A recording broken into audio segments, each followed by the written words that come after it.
നമ്മളെ മനസ്സിലാക്കുന്ന ഒരാൾ നമ്മുടെ കൂടെ ഇല്ലേല് ഭയങ്കര വിഷമം തന്നെയാണല്ലേ. അപ്പേ ഗൈസ്, ഞാനിപ്പോൾ ഒരു ലൈവ് കണ്ടു. അപ്പോൾ ആരാച്ചാൽ നമ്മുടെ ആറാട്ടണ്ണൻ്റെ കാമുകി ഉണ്ടല്ലോ, ചേച്ചി കരയുന്നു ഗൈസ്. എനിക്കത് സഹിക്കാൻ പറ്റിയില്ല ഗൈസ്. അപ്പം ഞാൻ വിചാരിച്ചൊരു വീഡിയോ പോസ്റ്റ് ചെയ്യാന്ന്. അപ്പോൾ ആദ്യമേ തന്നെ ആറാട്ടണ്ണൻ്റെ കാമുകിയെ, എനിക്ക് നിന്നോടൊരു കാര്യം പറയാനുള്ളൂ. നീ തെറി വിളിച്ചൊന്നും ഞാൻ കണ്ടില്ലടാ, സത്യമായിട്ട് കണ്ടില്ല. അപ്പോൾ ഞാൻ കുറച്ച് ദിവസങ്ങളായി കുറച്ച് തിരക്കിലാണ്. അപ്പോൾ നിനക്കും പ്യാലക്കൽ തള്ളക്ക് പിന്നെ മന്ദബുദ്ധിക്ക് ഞാൻ ഇനി മറുപടി കൊടുക്കുന്നില്ല എന്ന് മന്ദബുദ്ധിനോട് ഞാൻ പറഞ്ഞിട്ട്. അപ്പം നിന്നോട് എനിക്കത് പറയാൻ സമയം കിട്ടിയില്ല. കാരണം കുറച്ച് ദിവസങ്ങളായി വളരെയധികം തിരക്കിലാണ്. അമ്മശ്ശിക്ക് എൻ്റെ വീഡിയോ എടുത്ത് നോക്കിയാൽ കാണാം. അപ്പോൾ അമ്മശ്ശിക്ക് തെറി വിളിച്ചത് നാട്ടുകാർ കണ്ടോലെ. എന്നാലും ഏച്ചിയെ അവിടെ പുയ്യാപ്പിള ഇങ്ങനെയും പ്രശ്നക്കാരനാലേ. കേട്ടപ്പം പഠിച്ചോനേ സഹിക്കാൻ പറ്റാണ്ടായിപ്പോയി. കുറേ കുത്തിരി ഞാൻ കരഞ്ഞു. പിന്നെ നിങ്ങൾക്ക് പനി വന്നത്, ഹോസ്പിറ്റലിലായത് എന്താന്നുള്ളത് അമ്മക്കറിഞ്ഞൂടേ? അത് നിങ്ങൾക്ക് അറിയാത്ത എങ്ങനെ? അപ്പം പിന്നെ നിങ്ങളുടെ ലൈവിൻ്റെതായ കമൻ്റ് ഇട്ട മഹത് വ്യക്തികൾ ആരൊക്കെയാണെന്ന് ഞാൻ കേട്ടു. മൊയന്തത്തള്ള, തെറിത്തള്ള, മൊട്ടച്ചിത്തള്ള.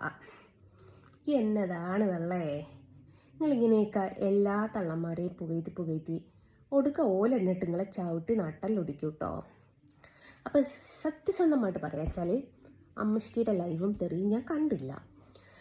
കാരണം ഞാൻ കുറച്ച് ദിവസങ്ങളായിട്ടുള്ള എൻ്റെ കുറച്ച് പേഴ്സണൽ കാര്യങ്ങൾ എന്തുവാ ഏതാന്നൊക്കെ ഞാൻ പറയാം. അപ്പോൾ അതിൻ്റെ തിരക്കും കാര്യങ്ങളൊക്കെ ആയി.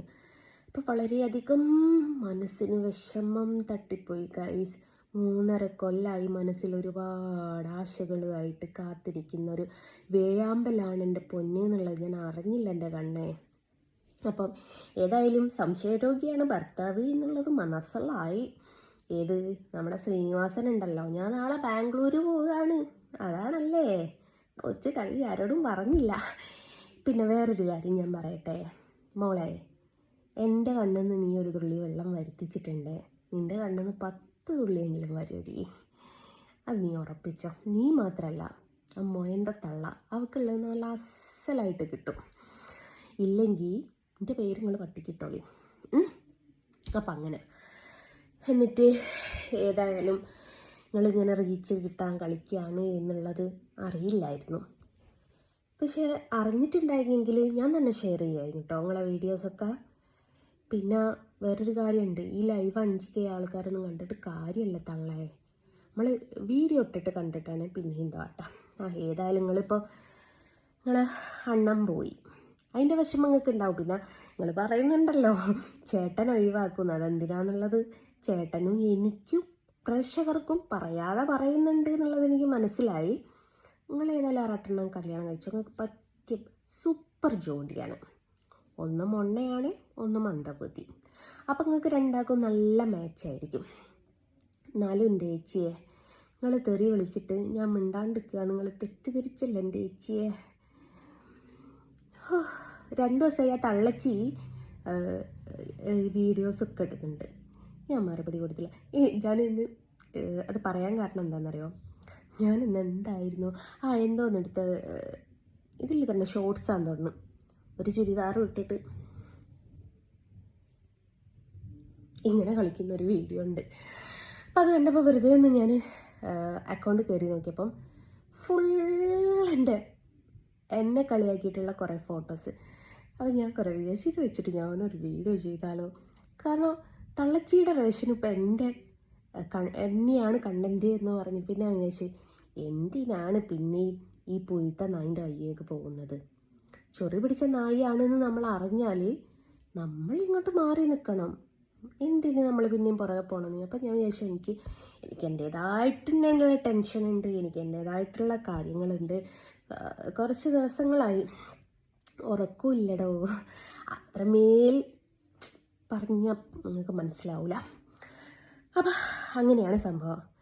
അപ്പോൾ അതൊക്കെ ആയിട്ട് നടക്കുമ്പോൾ അല്ലാണ്ട് നിങ്ങളെ തെരുവിൽ കേട്ടിട്ട് ഞാൻ മിണ്ടാണ്ടിരിക്കുമോ? എവിടെ നിങ്ങൾ അഹങ്കരിച്ചല്ലോ, ഞാൻ തെറി വിളിച്ചപ്പോൾക്ക് അവൾ പോയിന്ന്. ഡോണ്ട്. പിന്നെ ലാസ്റ്റ് ഞാനൊരു കാര്യം പറയാം. ഇത് പറയാൻ വേണ്ടിയിട്ടാണ് മെയിനായിട്ട് ഞാൻ ഈ വീഡിയോ ചെയ്യുന്നത്. ഞാൻ ഇനി നിങ്ങൾക്കെതിരെയും വീഡിയോ ചെയ്യുന്നില്ല, സത്യം.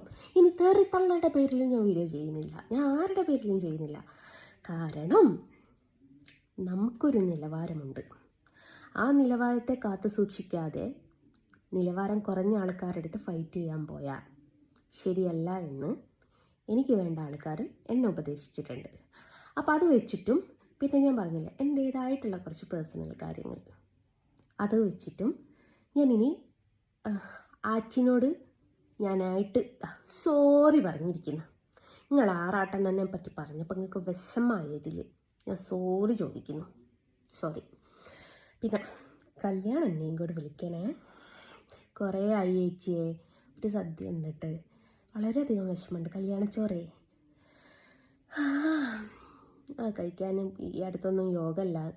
പിന്നെ നിങ്ങളൊക്കെ എന്ത് ചെയ്താണ് ഒരുത്തി രണ്ട് കെട്ടിയിട്ട് ഒരുത്തി കെട്ടിയവൻ ഒഴിവാക്കുമെന്ന് പറഞ്ഞിട്ട് പിന്നെ നിങ്ങളൊക്കെ ഇങ്ങനെ ഈ കുലസ്ത്രീയായിട്ട് അഭിനയിക്കുന്നത്. എന്തോ ആയിടട്ടെ. എന്നാലിൻ്റെ ഏച്ചിയെ നിങ്ങളുടെ തെറി കേട്ടിട്ടല്ല ഞാൻ മിണ്ടാതിരുന്നതെന്നുള്ള കാര്യം ഒരിക്കൽ കൂടി ഞാൻ പറയുന്നു. നിങ്ങളെ വിളിച്ചോ, നിങ്ങൾ തെറി വിളിച്ചോ? ഏതായാലും നാട്ടുകാർക്ക് ഏച്ചിനങ്ങ് മനസ്സിലായി ഇല്ലേ? നിങ്ങൾ പിരിയാണെന്ന് പറയണേ. മറ്റേ ആറാട്ടെണ്ണൻ്റെ കൂടെ പോകുമ്പം രജിസ്റ്ററിൽ ഞാൻ ഒപ്പിട്ട് തരും, ഉറപ്പല്ലേ, കുറിപ്പിൻ്റെ ഉറപ്പാണിത്. അപ്പം അങ്ങനെയാണ്. അപ്പോൾ ചേച്ചിക്ക് ഈ കമൻ്റ് ഇട്ട മൊണ്ണകളോടും പറ, ഇട്ടോളൂ. അധികം കമൻ്റ് ഇട്ട് എന്തൊരഭിമാനം. എനിക്ക് ഇന്ന ആളിട്ടിക്ക് ഇന്ന പറയുന്നത് കേട്ടാൽ തോന്നും ഏതോ വലിയ സെലിബ്രിറ്റി ഇട്ടതാ കമൻ്റ് എന്ന്. എല്ലാം കണക്കാ. ഒരു പെണ്ണാണ് ഒരു പെണ്ണിൻ്റെ ശത്രു എന്ന് കേട്ടിട്ടുണ്ട്. എനിക്ക് പൊതുവേ ഈ പെൺകുട്ടികളെ കണ്ടുകൂടായിരുന്നു. പിന്നെ എന്തോ ഈ പാലക്കൽ തള്ളയുമായിട്ട് അടികൂടി പിന്നെ പലരും പറയുന്നു ഞാൻ നിലവാരം അവൾ നിലവാരം കുറഞ്ഞ് സംസാരിക്കുമ്പോൾ അതിനെക്കാട്ടിൽ നിലവാരം കുറഞ്ഞ് ഞാൻ സംസാരിക്കേണ്ടി വരും. അതിനെക്കാട്ടി നല്ല ഇത് മിണ്ടാതിരുന്നത്. എനിക്ക് എൻ്റേതായിട്ടുള്ള കാര്യങ്ങളുണ്ട്. പട്ടികളടക്കൊരിക്കുമ്പോൾ നമ്മളെ കാര്യം നോക്കിയാൽ നമ്മുടെ കാര്യം നടക്കും. പിന്നെ ഈ കുരച്ച പട്ടികൾ ആ കുരച്ച നേരം കൊണ്ട് എനിക്ക് അവനവൻ്റെ കാര്യം നോക്കിയാൽ മതിയായിരുന്നു ഇല്ലേ എന്ന് തോന്നുന്നൊരു സമയം ഓട്ടോമാറ്റിക്കായിട്ട് അവർക്ക് വരും.